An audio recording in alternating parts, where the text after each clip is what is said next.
Hello everyone, this is Defense Politics Asia, and this is the situation report, the summary for the past 3 days, not including today. The updates here is up to the point of the frontline changes report. Because I was super busy, I unable to do the SITREP any earlier. But yeah, so pardon me for that. But as usual, as I said, this have a archival purpose. So yeah. So eventually I have to do, because if not, I don't do this 3 days. Tomorrow will be the 4th day. It will be insane.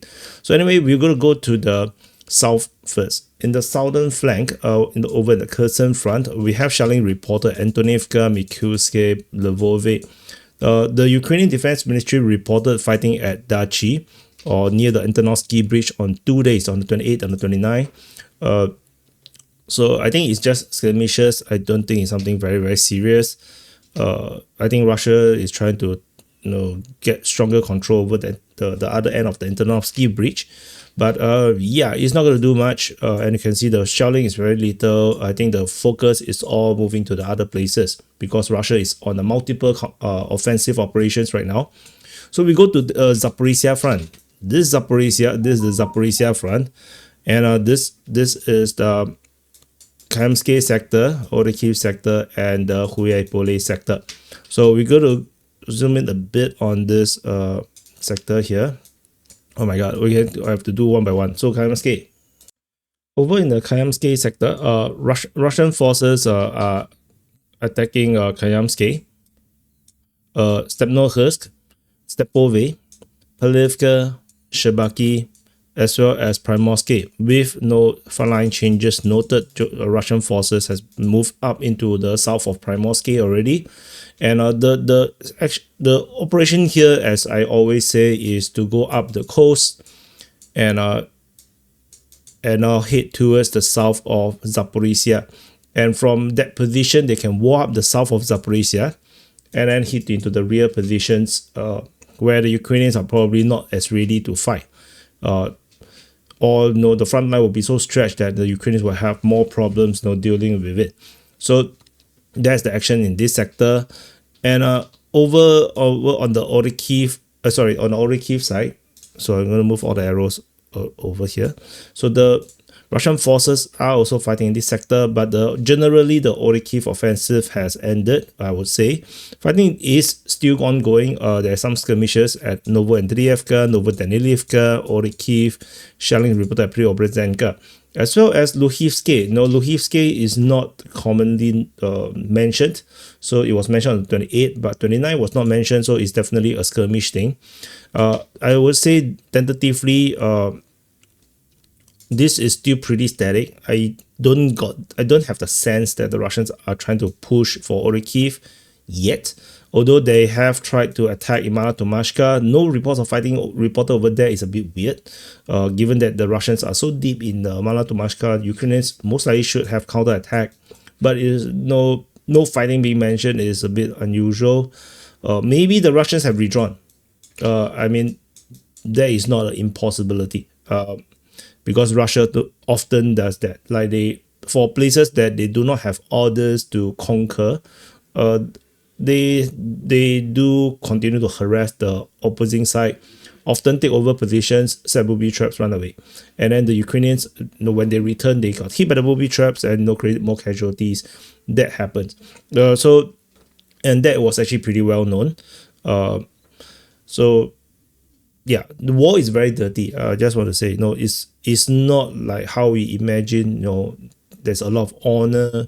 There's a lot of like rules of war, rules of engagement. In actual war, there isn't. There is traps everywhere. And traps can be there is so many instances on both sides reporting that grenades or bombs is placed in under toys, under soft toys, behind doors. So it's a very normal thing in war, especially a long war. For short wars, usually no. I don't think in short wars, because there is already mines, everything. So usually it's not that common to have this kind of booby trap. But I think in the long war, like World War II, Vietnam War, Korean War, I think all these kind of wars, war get very dirty, and and it's unfortunate that a lot of people will die in very disgusting manners. It's like you not want to write that on the tombstone.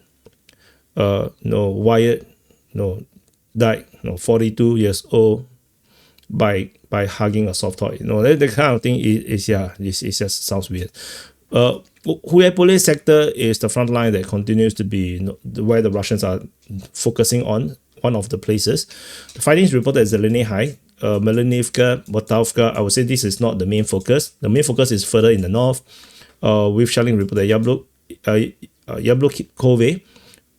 Russian forces captured most of what is this place? Novomykolaiv, and they are pushing towards Norway. Fighting at Uspenivka, Pelivka, the Russian forces captured Pervilne. My brain is not working. Captured Pervilne. Fighting is reported at Novohorivka. This is, I forgot this place as well. Krasnohorske. Rybine is fought from the north, and fighting is reported at Zlahoda. Privilia is mentioned as well. That is, but is more of the Komar front. Russian forces captured Privilne, and they have probably crossed over to Uspenivka already. Novomykolaivka most likely is already also captured. It is announced to be captured by the Russian forces. They are trying to cross over the bridge and attack into the rear positions. As you can see, the Ukrainian defense line was previously noted to be here. I will not say this defense line is the most updated. Definitely it's not the most updated, but tentatively, I think it's not very meaningful already because of the disparity. The differences between the two sides is too huge. Fighting. So this line here, the Russians are now pushing, slowly, I would say, out of this the place that they conquer. They are swinging south from Zlahoda and this is forcing the Ukrainians to redraw from this position because the offensive was already very strong, and then you have the threat of being flanked from the north. So things are looking really bad, and and you can see there's a lot of open ground here. We shall see how the Russians are going to continue their operations. The general operation is still the same, is to take this chain of settlements and then flank to the rear of Huaypole. Once they flank to the rear of Huaypole's value is going to drop. Like it's going to be it's going to more and more strategically not important. So. And then you will start to see the pro-Ukrainian saying that Huaypole has never been important. It was totally strategic, not important. Recently, I just saw one prominent account on Twitter. I don't want to name the names. I'm definitely not going to tell you that it's Austria Intel, saying that Pokrov is always going to fall. They have known it for years. Ukraine war is only fought for how long only? So I don't know. Anyway, Komar front. So we go to Komar front. So this is Komar front. Shelling is reported at Perovsky. Get that away because that's super far away. Fighting is reported over in Danilivka. Privilia, as mentioned just now, Russian forces confirm with multiple geolocation captured Vishneve. So this is 100% captured with Russian forces making sure that we know for sure because there's so many geolocations. Fighting is reported at Novo Oleksandrivka, Verbove, Oleksievka, Taike, Stepove, Ternove, Stosnevka, Novoselivka, Sishneve, Oleksandrograd, Veliko Mikhailivka, Verone, Pivdotne, Zeleny High, Filia, Dashne, and Orikove. So the Russians already announced capture of Oleksievka, which is why pushing towards Taike is a thing, and then capture of this place of Vishneve is confirmed, and they are now already pushing west in the direction of I forgot the name, Danilivka. Yeah, seeing the word Danilivka reminds me of Daniel Noridetsky, the chess grandmaster that just died, which I'm a fan of. That was just before the recording. I was mapping the remaining stuff that I need for this SITREP, and I was watching Chess Bra talking about his his memories of Dania. Anyway, very sad stuff. This attack is probably very subdued because there's a major forest here. Ukrainians probably will be able to defend this well, but this is why you need this flanking operation in the rear position. These are all clearing operation. This might be a Ukrainian counterattack that is causing some fighting in this sector. Similar things where I believe in this area here is happening. But of course, this could also be clearing operations because we do not know how the Ukrainians are still talking about all these rear positions. Similar for this one. The Filia to Horikove sector, previously the Russians are trying to take out this salient. I think they're no longer pushing for it for now because a lot of other places is very hot, and they're probably focusing in those places. But the main action is still in the southern region with the Russian forces pushing west in the northern side of Zaporizhia. And I want to say if you look from this angle, you can see the Russian forces pushing for Danilivka, the conquest of Vishneve. Yeah. And you can see this push down south. And this white line here, a lot of people keep asking me to put the oblast border. The oblast border was always here. It's just that it was in gray color. So now I put it into white, so it's a bit more clear. This is Zaporizhia. This is Dnipro-Petrov. So this is the DP. So and then this is Donetsk. And the Russians is going to push from Dnipro-Petrov back into Zaporizhia if they continue to move on like this, and also potentially they can swing south and then do the cut from the other side, where the Russians are currently pushing to cut off Huaypole from the north. This is also doable. Once they reach Danilivka, the main road up is going to be unusable already. So yeah, that's the current situation. We move on to the Pokrov front. So this is Pokrov. So at the Pokrov front, fighting is reported over in Novopihorodne, Molodetske, Udashne, Kotline, Vivrove. Russian forces claim capture of Tryoda. And then the fighting at Pokrov continue with the Russian forces expanding the zone of control. There is so another flank is coming from the south, from Novopalivka direction, Novoukrenka, Lysivka, and then this possibly going to create a encirclement in the south of Pokrov that is going to happen. Russian side already declared that this entire salient here, this Pokrov salient, is already operational encirclement. So Ukrainian forces are counterattacking from the Krishine direction to try to break the siege. But I don't think it's going to work because it's getting a bit thick.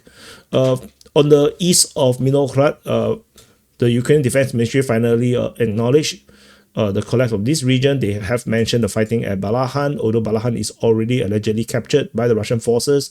Fighting is reported Promin. Somehow there is still mention of Mariolubivka. Russian forces entered Minograd from two different directions, but the Ukrainians are talking about Novoekonomichny. So sometimes I'm not even sure if they are serious about it. Some of these reports from the Ukrainian Defense Ministry, or that there's indeed no elements of Ukrainian forces in the rear positions of the Russians that is still stranded. Fighting is reported at Shovenin Liman with the Russian forces pushing down south towards the north of Minograd to close up this entire salient. Russian forces located at Rodinske, fighting at Rodinske, Suhatske, Belitske, Nikandorivka, Dorozhne. This one is part of the Pokrov breakout zone already. Ukrainian, I think it's a tank. Yeah, it's a tank. Ukrainian tank was hit off on the road near Rodinske. So clearly the Ukrainians are trying to hold back the Russians at Rodinske. As I mentioned many times, this is a very critical zone that the Ukrainians must hold, and the Russians are pushing very hard. This is part of the flanking operation, but they are already flanking south into trying to encircle Minograd. The invasion from two sides, actually three sides into Minograd, means that the Minograd situation is going to be in deep trouble. And the Russians are already penetrating from Pokrov in multiple directions as well. They have cut off the road in the northeast. This is a static line. I don't expect too much from this. So that is the situation in Pokrov front. I want to zoom in a bit to show you the circumstances right now. So this is Pokrov. Should I zoom in or zoom out a bit? Yeah. So this is Pokrov. You can see the Russians has already closed the northwest entrance exit, and they have starting to expand the zone of control. They're pushing up into the northern half of Pokrov already, and they have also continued to expand the zone of control. They are reaching the eastern edge of the city already. And then there's another push coming from Kanativka and geolocation of Russian forces at Ray already. So this gap is getting really small. And the Ukrainian forces in this sector here, if they don't retreat right now, they're going to get encircled. Russian forces, Russian Defense Ministry announced the capture of Troyanda. And most likely this would mean that the Russian forces is going to start to attack Pokrov from another angle. So this is a terrible situation for the Ukrainians. Yeah, I think the critical for the Ukrainians is to hold this sector here. So this area here, let me dot it.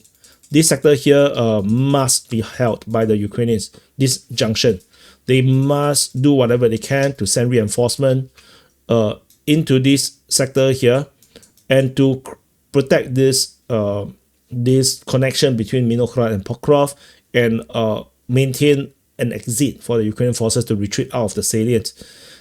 If they don't, then it's going to be a massive PR victory. It's going to be like a Mariupol all over again. Ukrainian forces are trying to counterattack from this direction, which is rather insane that they are attacking from here. Because you can see how thick this is. This is a very thick foundation for the Russians. So they are not going to do much from this sector here. But yeah, what else can they do? So that is the Pokrov. Looking at the Minograd, this is the Minograd situation. So actually I should keep the arrows, because it's rather meaningful.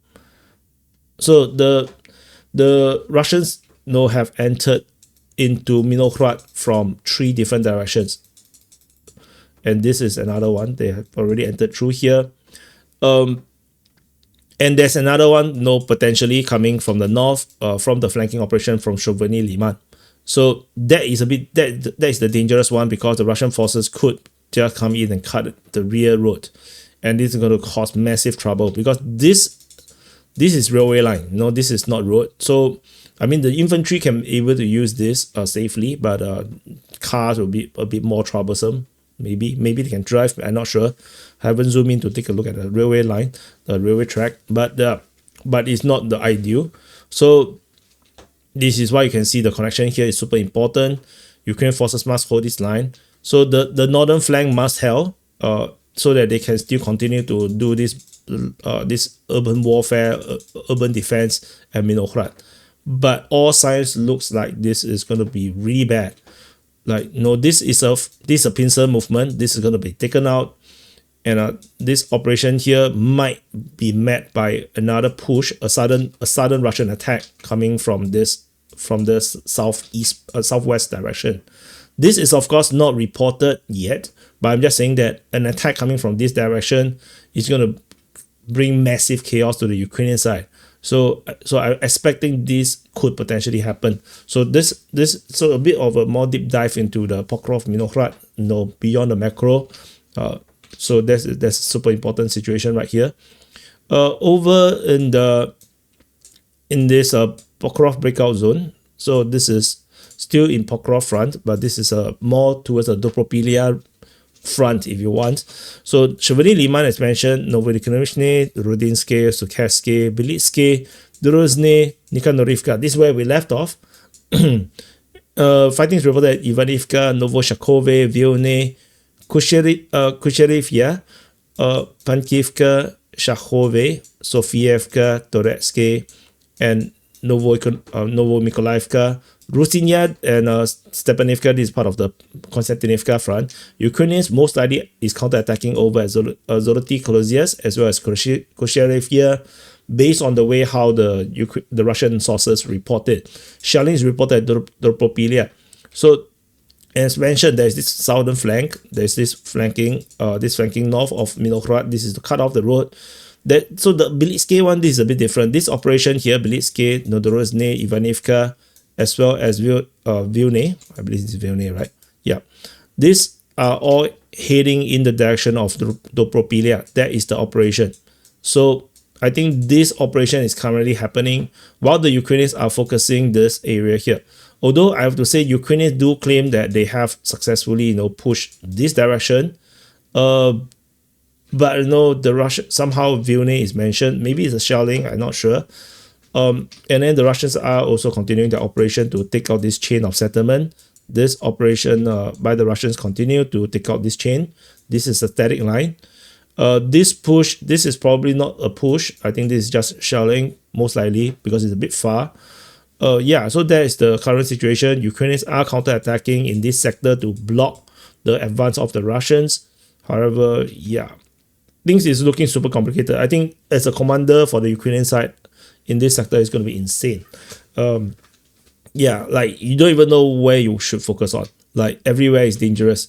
So we move on to the Konstantinivka front. So this is Konstantinivka.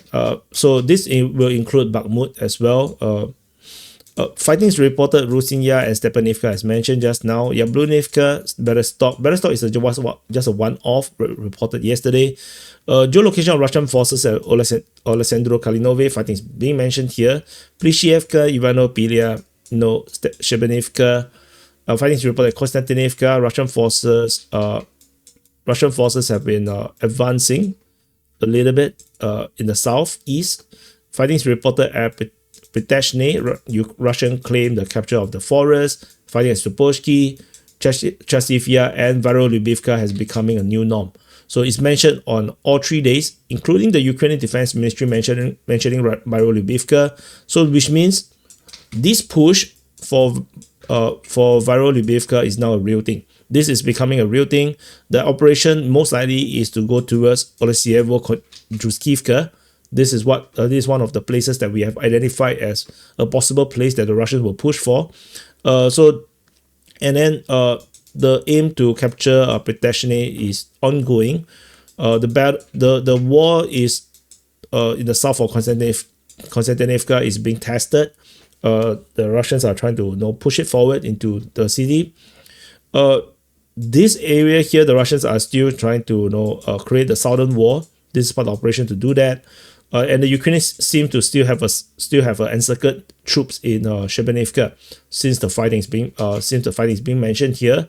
But I think the exit, the land route is already closed. I think it's definitely operationally they are encircled for sure. So the Russians are trying to clear out this sector here. I'm not sure if it's really cleared like what the Russian Defense Ministry claimed. This is a static line for now. I don't expect the real push into Berestov yet. So that is the current situation in the Konstantinivka front. Like I say, the northern flanking operation, the fighting at Varolubivka is the interesting one. This is the outlier. So let's see how this goes.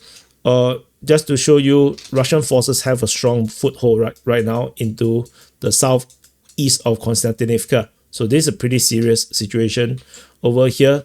It's supposed to be a war. It's supposed to be just a war. But then the Ukrainians seem to have lack of defense, so they have penetrated through. And if the Ukrainians do not plug the hole, the Russians are going to continue their push into Konstantinivka. That is the danger about, even if that that is just a flanking operation, they are just there to create a blockade. But if you don't defend the blockade will turn into a breakout. So that's the danger, you see. Like, because the Russians can be adaptable, you see. They don't have to just to follow whatever the original plan is. So this is the north of Bakhmut front. Fighting is reported at Orikovo, Vasilevka, Zeleniansky, Bodarne, Vasyukivka, Pazeno, Fedorivka, Berezne. This is already part south of the Siversk front. The fighting here, I think, is very skirmishy. I don't think these are serious operations, but I think this is part of the operation just to flirt with the possibility that the Russians may launch a new offensive in this sector, which I don't think the Russians will. Not yet. So we go on to the Liman-Siversk front. At the Liman-Siversk front, fighting is reported over in Pezeno, Fedorivka as mentioned, Berezne, Zvanivka with the Russians making some advance there already, Vimka, some advance also noted here, shelling at Sviatoporotsky, Siversk, Syrianka. I'm not sure why the hell Ukrainian Defense Ministry is still talking about Krychorivka, but yeah, Krychorivka, Dronivka, Platonivka, shelling at Zakine, fighting at Yampil, Dibrova, geolocation of Russian forces coming into the suburbs, the eastern suburbs of Liman is noted, which means this entire front line here has collapsed. Fighting is reported at Torske and of course Liman. So the Russian forces have this big breakthrough, and this breakthrough is just very I just draw a triangle. There's a high chance that they have a much bigger one, and coming close to Dibrova, because Dibrova is already mentioned by the Russian sources that they are fighting over that side. So that's one thing. Dronivka should be already gone, so the push is now into Platonivka, and perhaps into this river, the zone between the two rivers. This is a flanking operation. This is a war. I don't think there's much there. The main operation is in the south, where the two-pronged attack is ongoing. Pazeno continues to be mentioned very interestingly. I wonder if this is going to be an operation. If this is, they can go towards Kalinki, which will then cut off the logistic route, and then Siversk will be operationally encircled. Geolocation of armored car. Ukraine don't have that much vehicles, that much heavy equipments for war nowadays. Most operation, if you notice, is going to be very heavy on infantry. So, but that is hit as well. So that's the current situation in the Siversk front. Generally, I would say the main threat, the main arrows is the same, just that we have the major progress in the north at Liman, where it does change the tactical situation a bit. Strategically, there's no change because it's still the big forest, and yeah, strategically no change. The operation is the same. It's just ongoing. So moving further up north to the Oskil front. So in the Oskil front, we have fighting reported over in Brikudo, Karpivka, Korovia, Serene, Sandriholove, Stavki, Drobisheve, Terilove, at Novoselivka, and Zarishny. The main action is the same. So is to capture Novoselivka and Drobisheve. This is the main operation. This is in view of Sviatohursk. The capture of Stavki is still one of the focus, which the Ukrainians are doing their best to defend this sector. This is a static line. Korovia, so this is a static line. Don't expect too much from that. Korovia, no, it's not very serious. The Ukrainians are trying to hold this line, but yeah, and it has been successful. I think the Ukrainian line has been successful so far. We haven't seen much frontline changes in a long time. So the Ukrainian line is defended, but the main arrow, the main general direction of the Russians' attacking line is still more or less the same. We move further up north to the Borova front. At the Borova front, fighting is reported at Nadia, Novosahievka, Shikivka, Zeleny High, and Bohuslavka. These are all static lines. There's nothing much around here, so don't expect too much from this area, moving further up north to the Kupiansk front. So this is another one that is similar to the Pokrov situation, where the Ukrainian forces is operationally encircled, and most likely it is true. So I did do a report for this on the Kupiansk front situation, but I'm going to rehash again. Fighting is reported at Kupiansk, Kusherivka, Petropavlivka, Pischane, Stepanov-Vasilivka, Kurilivka, Khrushchevka, shelling at Kupiansk-Vozlovy, Osinovo, fighting at Blahodativka, shelling at Starovilivka. Ukrainian forces counterattack from the direction of Nechvolodivka and Moskovka. So the current situation right here is that the Russians are pushing in the Pischane direction in a very straight, like a rapier, it's a rapier at pierce into Kupiansk-Vozlovy. The main reason is because there is 2 crossings around here, and these crossings, the bridges is already destroyed. The pontoon crossing is also destroyed. The Ukrainians did try boats, and when they try to do any more crossings, it's always getting targeted very quickly. So, and the Russians are trying to take this smaller city in order to stave off other potential Ukrainian retreat. So to really put the Ukrainian troops into real encirclement, the Ukrainians potentially are encircled on 2 sides. They do have half of Kupiansk, but the Russians are already making this push into Kucherivka and probably into the east of Kupiansk city. There's a new push coming from Khrushchevka. I'm not sure if this is going to be sustained. This is very new. This is only yesterday. And the Russians, the Ukrainians are trying to counterattack. The Russians are defending. This is also similar situation as the Pokrov counterattack. They are attacking a place where it's very thick. The Russian lines are very thick. They have a lot of rear positions. So I don't think it's going to work very well. So, and I don't think they're going to push for Blahodativka, but I got a feeling that the Russians do have a full control over the outskirts of Kupiansk as well. Tentatively, the battle is still ongoing for Kupiansk. I think the main operation is to fully capture the western part of Kupiansk, and the Ukrainians are currently still defending in it. So the Russians have not been able to do that just yet. So Putin did flirted and say that international, they are willing to let the international media to enter to verify and fact check for themselves whether the Ukrainian forces is actually encircled inside. Clearly, it's a joke. No, it's not going to. Nothing of such thing is going to happen. We're going to go on to the Voreshna front. So this is Voreshna. At Voreshna, fighting. So Monokhinivka is mentioned just now. Russian forces captured Vyholivka. We have geolocation to confirm that. Another geolocation is in the east of it. These are not important. These are just geolocation confirming the capture. Fighting is reported at Kanyamka, Volохivka, and Odradny. So this is still ongoing. This is just a routine operation as the Russian forces is trying to take out this salient with multi-pronged attacks.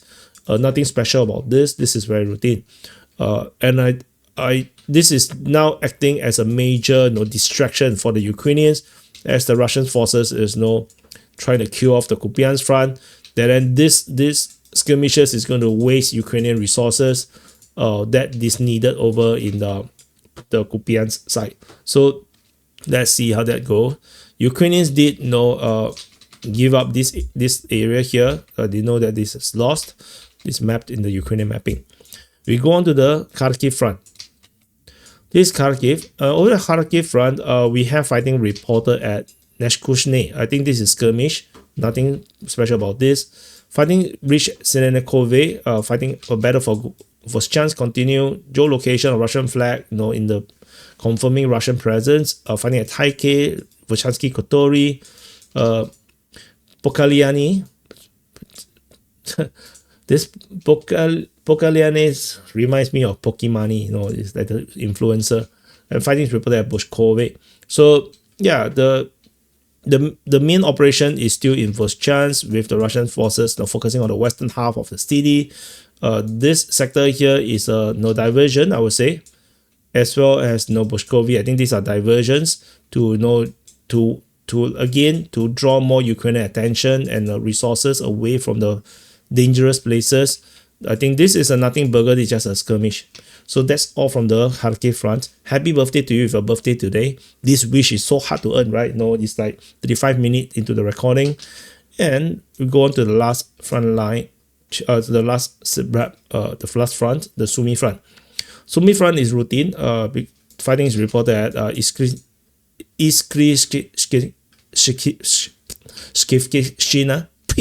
What is Iskryshina? Something I just can't pronounce that place. So yeah, Iskryshina. Fighting is reported at Palivka, Kindrativka, Andrievka, Oleksievka, Khotin, Sadki. This is static. This static line. Don't expect too much. It's not important. This is just, yeah, it's just another place that is continue to just divert precious Ukrainian resources, and the Russians know that this area here is very sensitive to the Ukrainians because Sumy is super near. So Ukrainians cannot afford the loss of Sumy. So with this buffer zone here, yeah, Ukrainians are going to waste a lot of important troops that could have been used in the major offensive Russian offensive regions like Kupiansk, Pokrov, Vinograd, Komar, Huyapole, Liman, Siversk. Ukrainians end up have to sit troops here, doing nothing. Not nothing, but just hold the line. Anyway, that's it. So this is the summary for the day of 1342 to 1344 for the 27-29 of October. Currently is 30th. I think the day is pretty much over. I'll see you guys in the frontline changes report. Many hours from now, maybe 10 hours from now. Let's see how this goes. So thank you for watching. Press the like button, subscribe, and I'll see you guys in the next update.